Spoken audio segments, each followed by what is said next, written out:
No one loses their fortune, their family, everything in this world, yet does not turn to God to blame or ask why.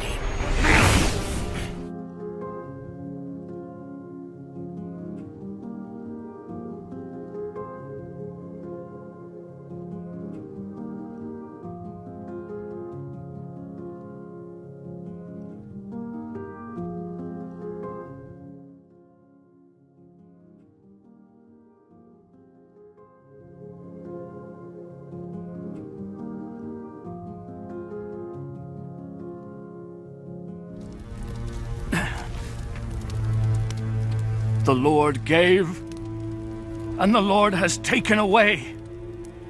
Blessed be the name of the Lord. This cannot be.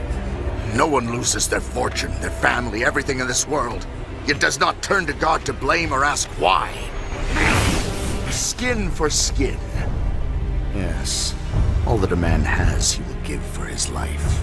There's no pain like your own. People will do anything to stay alive.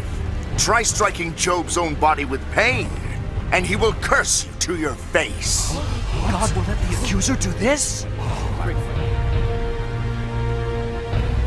Behold, he is in your hand, but spare his life.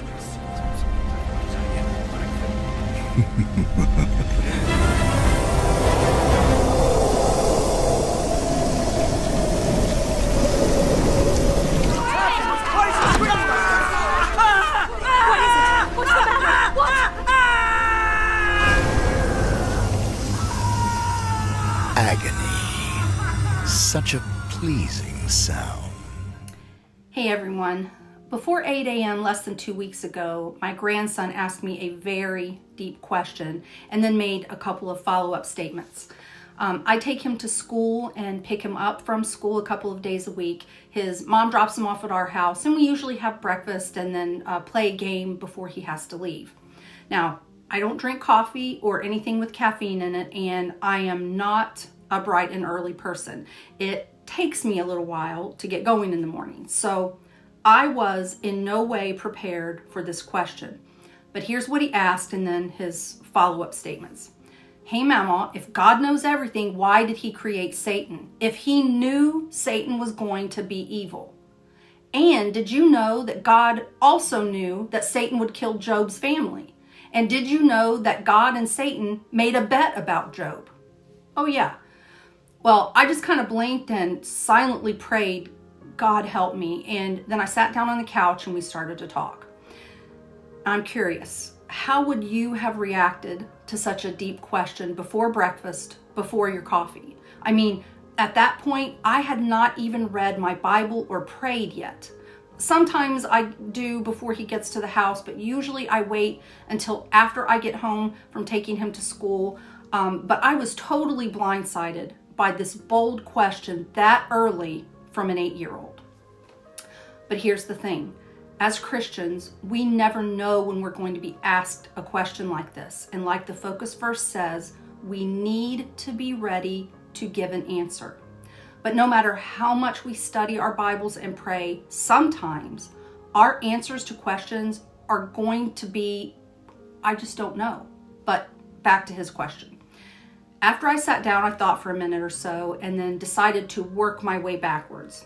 I told him, first of all, it is not a bet if you know the outcome. If God knows everything, and the Bible says he does, in 1 John 3:20, God knew Job would not turn his back on him. He knew that whatever Satan did to Job, whatever God allowed Satan to do, that Job would remain faithful. So that's not a bet. And when Job did remain faithful, this proved to Satan that it is possible for humans to truly love the Lord. And I'm sure it made him angry too. And not that we won't ever fail. The greatest heroes in the Bible all failed at some point, but Job didn't in this instance, and God knew he wouldn't. Second, yes, God did know Satan was going to be evil and do terrible things, but here's what I said to him. When your papa and I decided to have our own children, we knew that one day they would do some terrible things. They would sin just like every human being on earth before them had sinned. We knew that for certain. We knew there was a chance that they might do a lot of terrible things. I mean, they're human, and we all do terrible things. There was even a chance that they might do terrible things to me and Papaw at some point in their life. But we chose to have children anyway. Why? Because I wanted someone that was part of me and part of Papaw. Someone that was made in our image, so to speak, just like God created Adam and Eve in his own image. I also wanted someone to care for, to love, and someone who would love me in return. And even though I know Papaw loves me, love from a husband or wife is different from a child. It's entirely different. It's a special kind of love. Now, as to why Satan was allowed to do so many terrible things to Job, including allowing him to get sick, that one I don't think I could have answered until about a year and a half ago.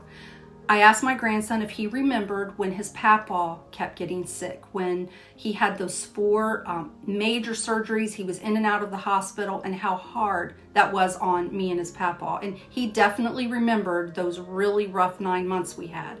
And I do talk about that in detail in another video entitled Something's Coming, and I'll link that in the description below. But back to the conversation. I told our grandson that after those 9 months, his Papaw and I were 100 times stronger in our faith because of what we went through.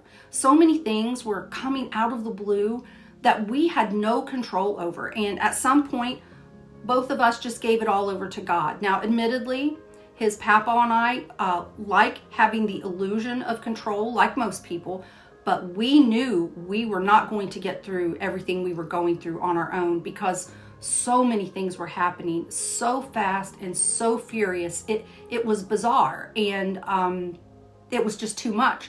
So we put it in God's hands and we let go. God absolutely knows that we will never get stronger in our faith until we have to go through hard times. Now, as far as why God allowed Satan to go as far as killing Job's children, that one I cannot answer. I just don't know. And I told my grandson, I don't know.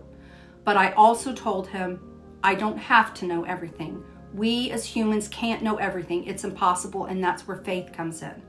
The Creator has a purpose for it all. He can use the absolute worst situation imaginable and bring good from it. His purpose is for each one of us to glorify Him, the Creator of the universe, in absolutely everything we do, because this life is not about us. So after that long explanation, I asked him, does what I said answer your question? He just looked at me for a few seconds and said, yes, it does. And I thought, thank the Lord. And I took him to school. But I still felt like there was more to say. And I could tell by the look on his face that he had more questions. Honestly, I did not have enough time to get into everything I wanted because after I dropped him off at school, I had to go to work, and at that point we were running a little bit late. So that evening, I thought about what else I needed to tell him, to kind of bring everything together, closure. So the next morning, his mom drops him off, I get him set up for breakfast, and I told him that we're going to pick up where we left off yesterday, talking about Job. I had my Bible ready this time, and I told him that even Job asked the question that he asked me yesterday, why? And after Job asked, why are you targeting me, God? Have I sinned against you in some way?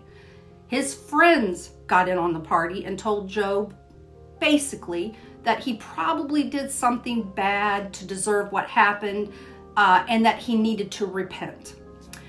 My grandson said, well, that was mean. And I agreed. And I said, yes, it was, especially because they didn't have a clue themselves as to why everything was happening to Job.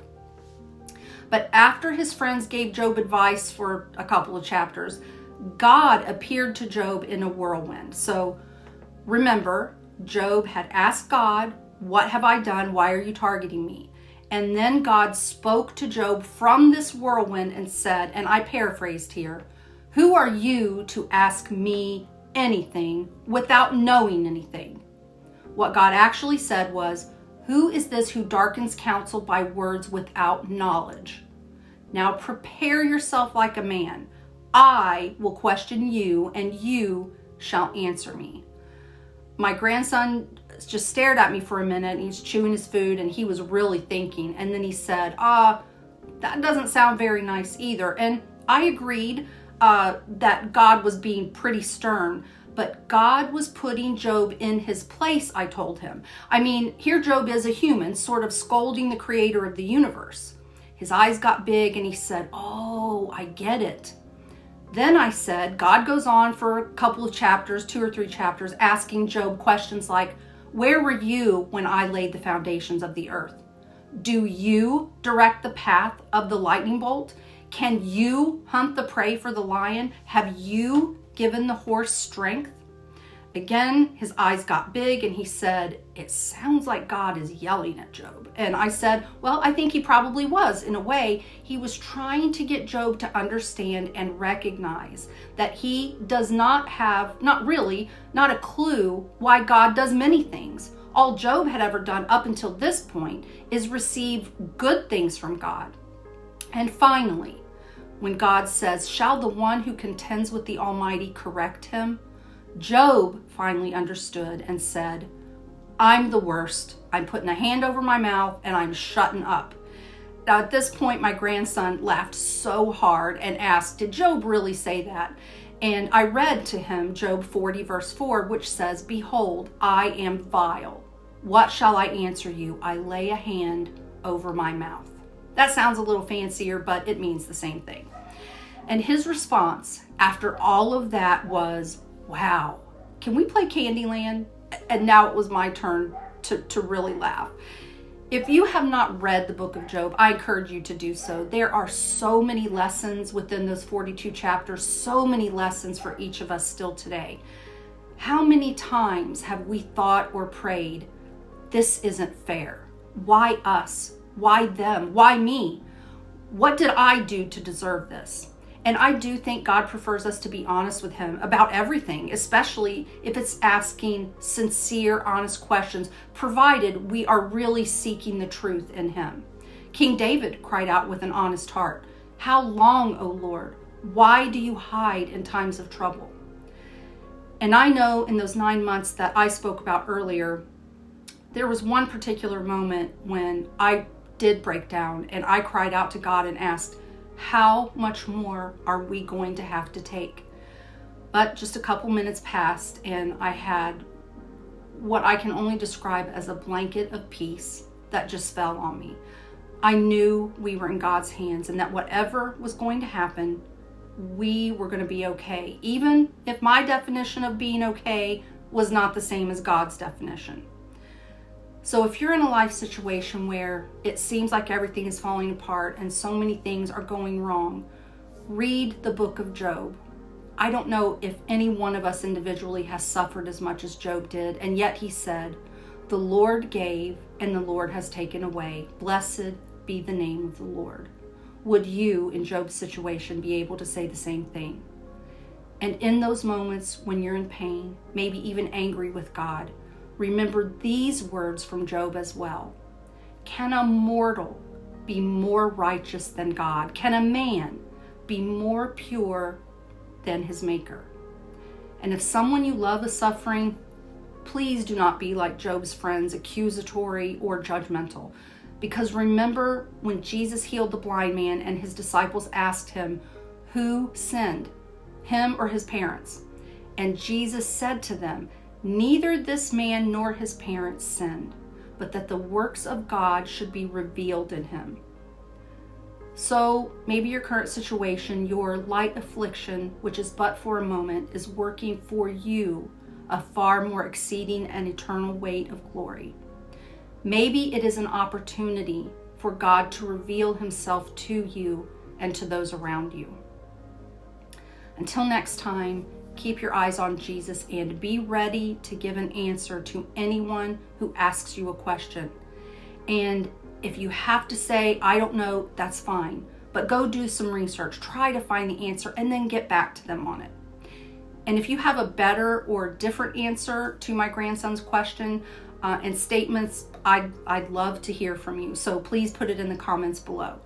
Thank you all so much for watching and have a great week.